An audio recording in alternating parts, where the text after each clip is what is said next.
Hello, folks. I am Alan for today's news. I will be reading, speaking about world news, interesting news to keep you entertained, news to keep you informed. The first one I got here from the cool down. State passes new law that requires electric car owners to pay $200 every year. That's embarrassing for all of us.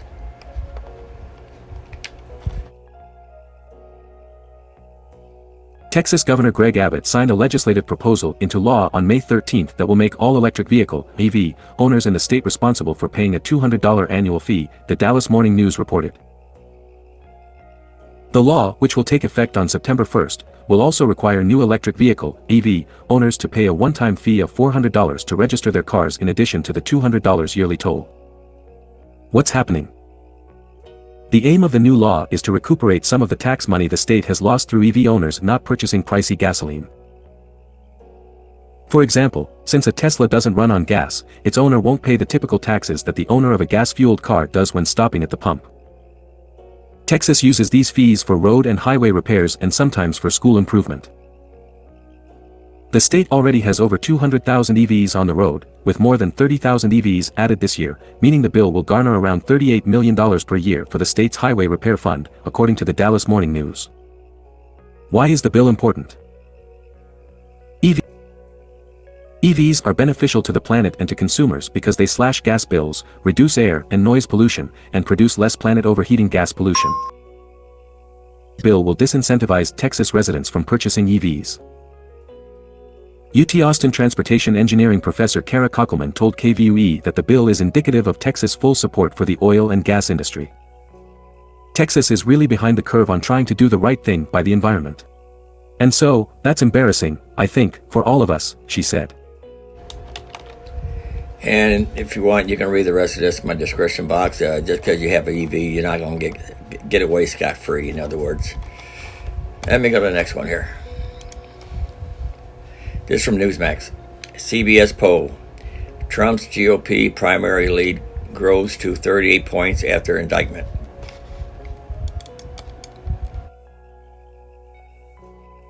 Florida GOP Governor Ron DeSantis getting in the race did not cut into former President Donald Trump's support, and special counsel Jack Smith's indictment Thursday has only furthered his lead on the field, according to the latest CBS News poll released Sunday. Trump has stretched his lead in the poll to 38 points over DeSantis and at least 57 points on the rest of the field. Also, when likely GOP primary voters were asked which candidates they would consider, Trump received an overwhelming support of 75%. CBS News poll results among likely GOP primary voters. Trump, 61%, plus 38. DeSantis, 23%. Senator Tim Scott, Republican South Carolina, 4%. Former Vice President Mike Pence, 4%. Former South Carolina GOP Governor Nikki Haley, 3%. Entrepreneur Vivek Ramaswamy, 1%. Former Arkansas GOP Governor Asa Hutchinson, 1%. North Dakota GOP Governor Doug Burgum, 1%. Conservative pundit Larry Elder, 1%. Former New Jersey GOP Governor Chris Christie, 1%. The poll, taken after news of Trump's indictment Thursday, shows that his base is sticking strong with him, and he is picking up some support from others. Trump's messaging is catching on with likely Republican primary voters, too. Just 26% want their nominee to be someone unlike Trump, while an overwhelming majority of 74% want their nominee to be like Trump. Trump is at least being considered by three-quarters of the primary electorate. That's always a critical measure at this early stage of a race, where voters know they have time to weigh the merits of multiple candidates, so far from the actual vote, according to CBS News poll analysis. Respondents here were free to consider as many or as few as they liked, and most Republican voters are still considering more than one candidate. Trump 75%. DeSantis 51%. Scott 21%. Pence 16%. Haley 15%. Ramaswamy 13%. Elder 9%. Christie 7%. Hutchinson 6%. Burgum 4%. The CBS News/YouGov survey was conducted among 2,480 U.S. adult residents June 7 to 10, 586 of whom are likely GOP primary voters. The margin of error is plus or minus 2.7 percentage points for all adults and plus or minus 5.5 percentage points for likely GOP primary voters. See, the Democrats think they're going to hurt Trump, but they're not. They're making Trump get more votes. I even heard some Democrats is planning on voting for Trump too. Anyway, let me go to the next one here. This from Newsmax. Judicial Watch indictment won't survive scrutiny.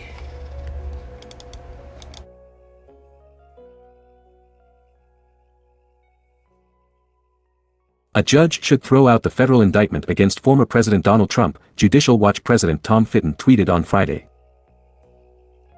Fitton said he carefully reviewed the indictment of Trump by his political opponents at the Biden Justice Department and concluded that, if justice prevails, this indictment won't survive scrutiny by honest, constitutionalist judges and will be thrown out. The Judicial Watch president, who noted that his organization has almost 3 decades experience in litigating federal and presidential records issues, wrote that the indictment dishonestly ignores the U.S. Constitution, the Presidential Records Act, legal precedent, and the DOJ's/Archives' previous position that WH records a president takes with him when he leaves the White House are presumptively personal and not subject to review by partisan Biden appointees at DOJ or Archives. He stressed that, under the Constitution, federal law and precedent, none of the documents are currently classified or national defense information that restricts Trump's handing of them. Fitton emphasized that all the documents are Trump's personal records and, frankly, should be returned to him. You hear that, Biden? Let me go to my next one. This from Newsmax. This from Report. U.S. planning on evacuation of Americans in Taiwan.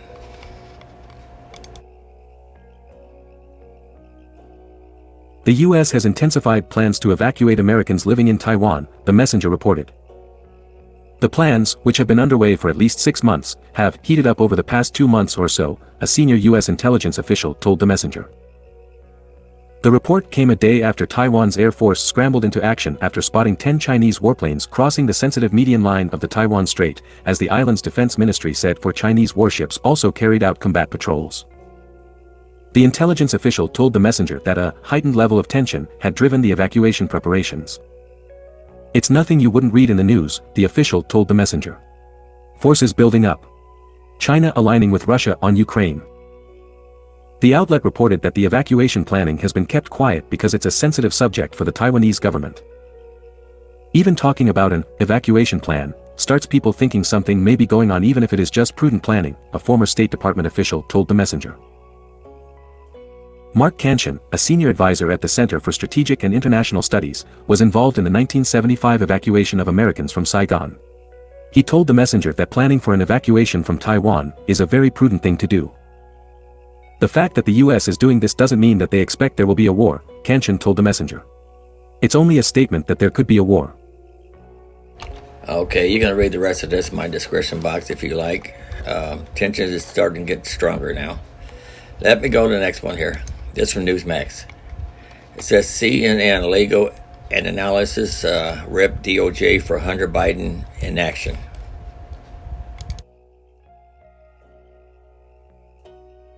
Two CNN legal analysts said the Department of Justice should stop stalling with the investigation into Hunter Biden's taxes.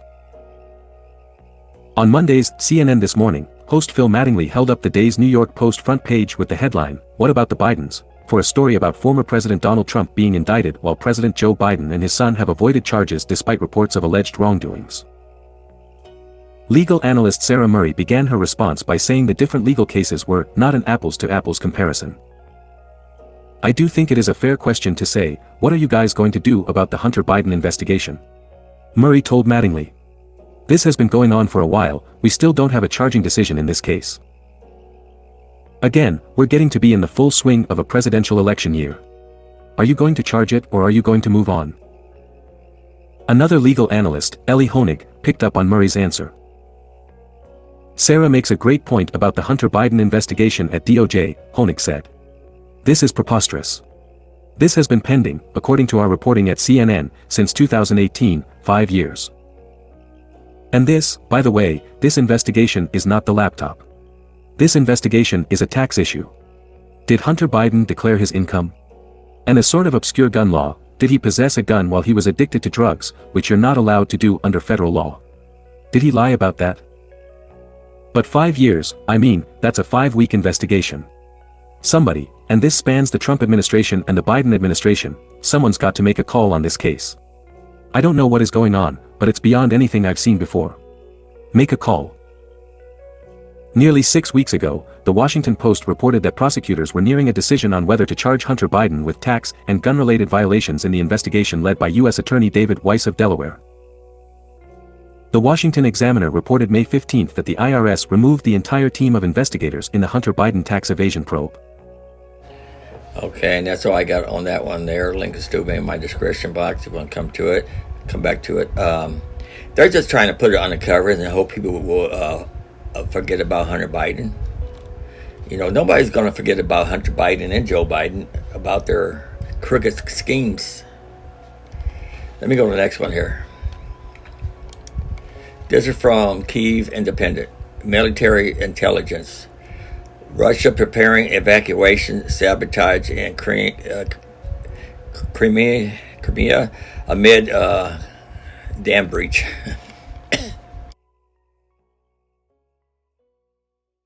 Russia is preparing evacuations in the occupied city of Armyansk in northern Crimea amid the Kakhovka dam breach, as well as sabotage operations at a factory in the region, Ukraine's military intelligence reported on June 12.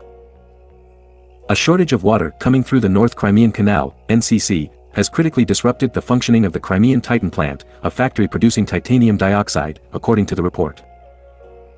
Evacuation preparations are reportedly underway for Russian proxy leaders in the area, as well as the local population.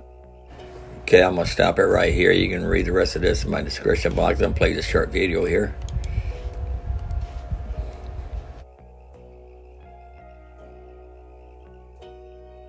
Oblast Ukrainian authorities and volunteers rushed to evacuate people from the flooded areas controlled by Ukraine. But can they also get to the territories which are occupied by Russia, and who is actually helping people there? This video shows a woman with her 2 children who were trapped on the rooftop of their house in the occupied town of Oleshki. Ukrainian forces supplied them with water using a drone, and they managed to rescue them, but it isn't the case for many people who are still trapped by the flooding caused by Russia. According to Ukrainian President Volodymyr Zelensky, Russia abandoned people there and it doesn't let Ukraine evacuate them either. Moreover, Russian forces continue attacking Kherson Oblast in the midst of the ongoing evacuation. So far, Ukrainian authorities and volunteers managed to evacuate more than 100 people from the Russian-occupied areas of Kherson Oblast.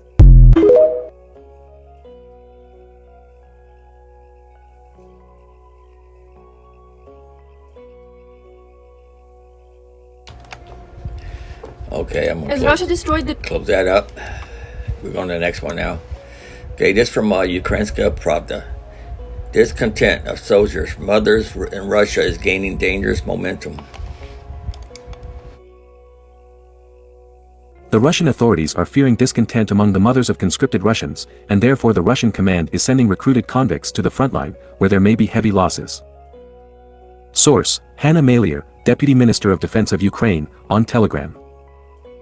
Quote, soldiers' mothers in Russia began to unite long ago because their government is constantly at war. Not all Russian women are ready to lose their children for the sake of the dictator's ambitions. Now, the discontent of Russian mothers is gaining dangerous momentum. Therefore, the Russian Federation is sending units formed from convicts to areas where large losses are predicted. Their deaths are not so noticeable in Russian society. Background: according to the General Staff of the Armed Forces of Ukraine, cases of disobedience, sabotage and desertion have become more frequent among the conscripts in the Russian army. Okay, what Putin is doing now, he's sending all his convicts to the front line because nobody care about them. If they die, they die. He don't care about the land of Ukraine. He just wants to get rid of his people. Let's go to the next one here. This one here from Business Insider. Meta whistleblower says tens of millions could die in the coming years if social media isn't overhauled.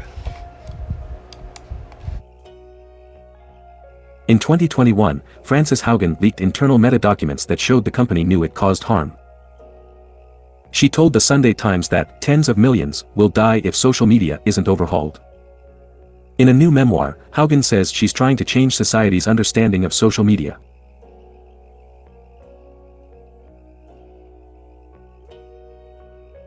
Frances Haugen, the Meta whistleblower, told the Sunday Times that tens of millions will die if social media isn't overhauled. She worked at Facebook until 2021, when the Wall Street Journal published documents that she leaked, known as the Facebook Files. They included research reports and employee discussions that showed that the company knew its platforms caused harm. For example, the journal reported that Meta downplayed Instagram's effects on teenagers' mental health, and Facebook helped spread religious hatred in India. Now Haugen has written a memoir in which she says social media is still damaging due to a continued lack of transparency, the Washington Post reported. And you're going to read the rest of this in my description box if you like. I'm going to the next one now. This one from the Washington Examiner. California's proposed shoplifting law will be a disaster. Thomas Baltimore Jr., the chairman and CEO of Park Hotels and Resorts, announced earlier this month that his company would stop paying a $725 million loan on two of San Francisco's largest hotels, Hilton San Francisco Union Square and Park 55. Baltimore cited low demand and concerns over street conditions as reasons to stop payments on the hotels, which will be returned to the lender. The decision is another blow to downtown San Francisco and California, which has experienced a massive outflow of people and businesses.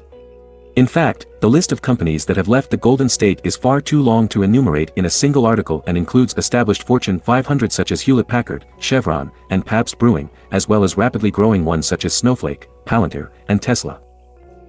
There's no single reason companies are abandoning California in droves. Aggressive lockdown policies likely didn't help, and California's tax and regulatory climate also played a role. And then there is the problem of crime, which Park Hotels discreetly sidestepped.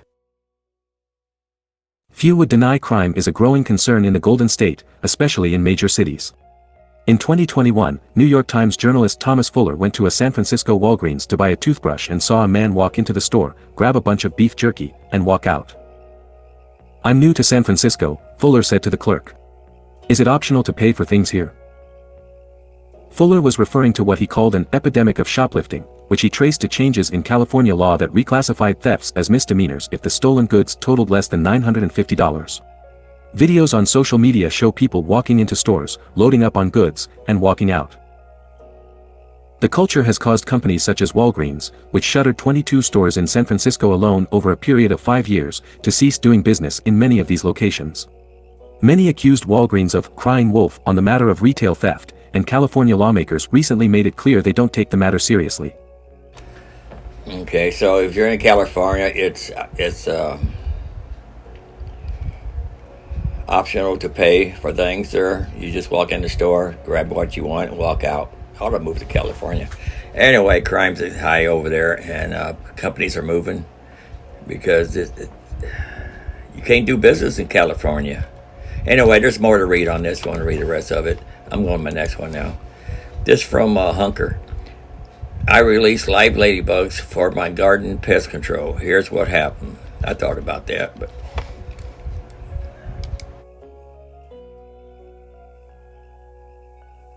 I'm not a big fan of pesticides, so when I found that my roses were being decimated by an aphid infestation last year, I decided to try using ladybugs for garden pest control. As a kid, my dad and I purchased live ladybugs from a home improvement store, only to have them all fly away as soon as we released them.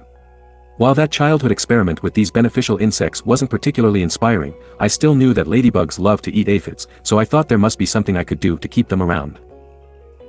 After some research, I found some suggestions to help keep ladybugs in your garden after releasing them, though I read that most will still fly away. Once I found out where to buy ladybugs in my area, my son and I took the time to release them properly, and in a matter of days, my aphid problem was resolved. But I recently spoke with Molly Keck, a board-certified entomologist specializing in integrated pest management for Texas A&M's AgriLife Extension Service. Keck explained that one of the disadvantages of buying ladybugs is that when people release ladybugs in their garden, they often take off. When I told her about my positive experience with live ladybugs, she suggested that my infestation was actually eradicated by local ladybugs that were already laying eggs on my plants at the same time I was out buying the insects at my local home improvement store. So, was my experience just a matter of convenient timing? Did my approach to releasing the insects help them decide to stick around? And if buying ladybugs is pointless, what attracts them to your yard anyway? What are ladybugs? Ladybugs are beetles, says Keck. They are generally red with black spots, though they can be black with red spots, and there is one that is a gray color. Grouped in the Coccinellidae insect family, ladybugs are a primarily predatory species of beetle that most commonly have a red shell with black dots but may also be orange, black, pink, yellow, or gray with yellow, red, orange, or white dots or occasionally stripes. These insects are a favorite of gardeners and farmers because they eat several garden pests and their eggs, most famously aphids. Types of ladybugs. Also known as ladybirds or Okay, I'm going to stop it here. It also said that if you turn them loose, I was reading this article earlier, do it right before night. That way they know it's time to go to bed. Something like that. Anyway, you can read the rest of it here.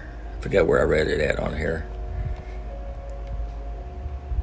Yeah, so here, wait until just before dusk. The ladybugs are diurnal, so if you release them just before dark, they'll find a place to sleep for the night rather than fly away. He said put them in the refrigerator. He said you put them in the refrigerator for about 15 minutes so they'll go dormant, and it will make them calm down a little so they won't fly away as soon as you open the container. And it goes on. And I'm going to go to my next one now. This from the Telegraph. Britain fires up coal plant as solar panels suffer in hot weather.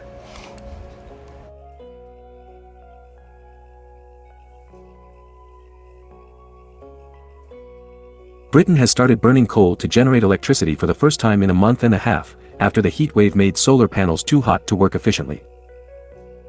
One unit at Uniper's Ratcliffe-on-Soar coal power plant in Nottinghamshire started producing electricity for the first time in weeks on Monday morning, while another coal-powered plant was warmed up in case it was needed by the early afternoon. The national grid turned to coal to generate electricity as a rush to turn on air conditioning and fans across the country during the heatwave led to a spike in demand. High temperatures over the weekend also reduced the amount of energy generated from solar panels.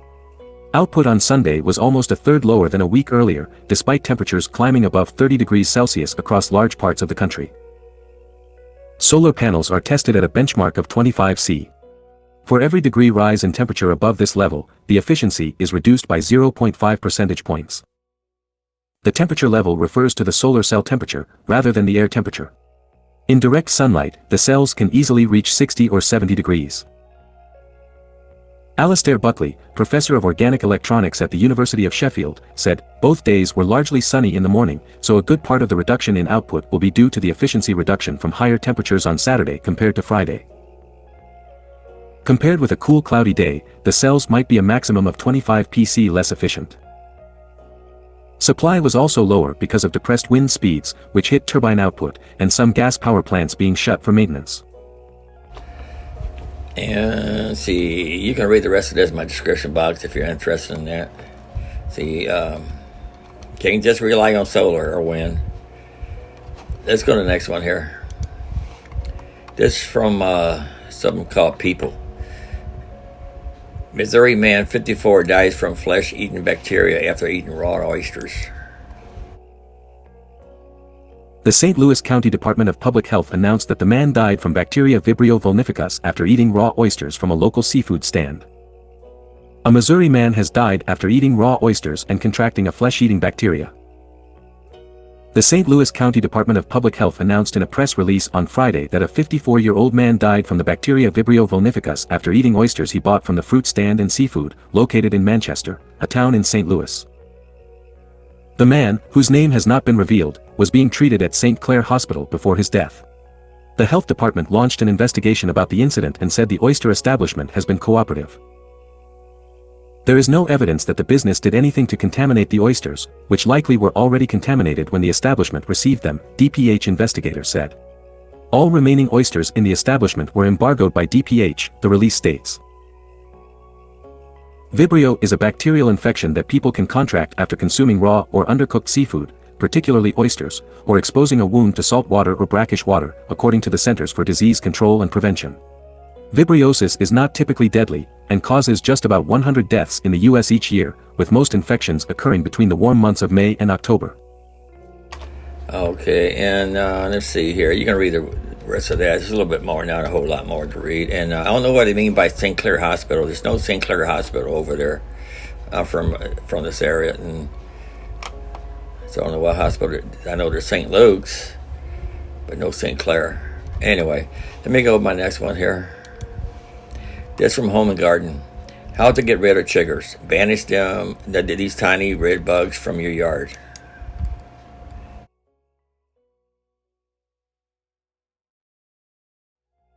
Chiggers may not seem like a dangerous pest, but these almost invisible garden bugs feed on skin cells, encouraging them to bite on us and our pets, leading to small, incredibly itchy bites. So how do you get rid of chiggers? The trick, experts say, is to treat your whole yard for these microscopic pests and implement some smart preventative measures, such as homemade bug sprays and natural trap plants to keep these bugs at bay. Here, pro gardeners and pest control experts have shared their top tips for ridding your yard of chiggers, and what you can do to prevent infestations before they take hold. How to get rid of chiggers. Getting rid of chiggers, also known as cherry bugs for their bright red appearance, is unlike getting rid of many yard pests, like getting rid of ants due to their diminutive size and how hard they are to spot. However, many of the treatments are the same. You just have to apply them to a much wider area to cover all bases. The good news is that they do not pose a threat to your outdoor plants, so getting rid of them is not vital if you do not find them bothering you or your pets. It is only when they begin to bite and cause itchy rashes that you need to take measures to move them on. Now, I don't know what they look like, but I know I used to get them a lot when I was a kid hiking in the woods. They said don't wear white socks, because it draws them. Anyway, says here, number 1, regularly trim your yard. Number 2, stick with diatomaceous, I can't say that, earth. Use an insect repellent. Use a tea tree essential oil spray. Call a professional. A chigger, unlike a tick, will fall off your body easily when you wipe it away. You can also remove them by washing the area. I had never saw chiggers before. I had them before. They irritate your skin, but never saw them. Anyway, you can read the rest of this in my description box if you like. One more to go here. This from Tribune News Service, from Jay Ambrose. Biden's plan to tax people for money that isn't money.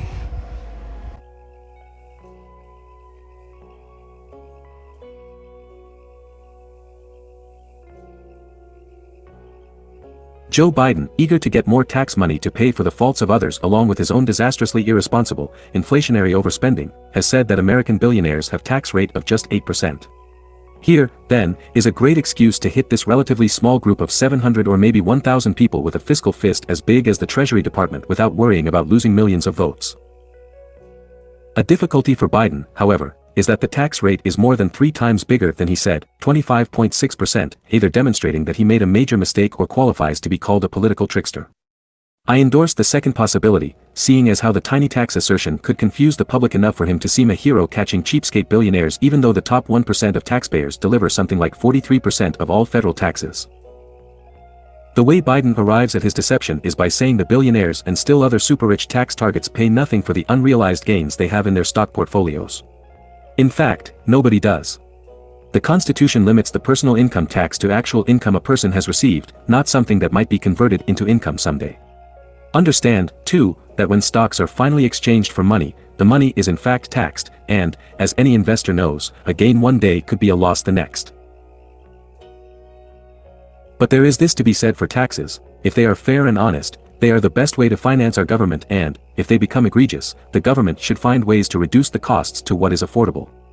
Tax receipts and governmental costs should be as equal as is workable, and policymakers should absolutely avoid what President Donald Trump did, cut taxes while increasing spending. In my description box if you like. That's all I got for you today. Remember, I am Alan for today's news. I'll be bringing you world news, interesting news to keep you entertained, and news to keep you informed. Don't forget to like, subscribe, at least come back once in a while. And thanks for watching.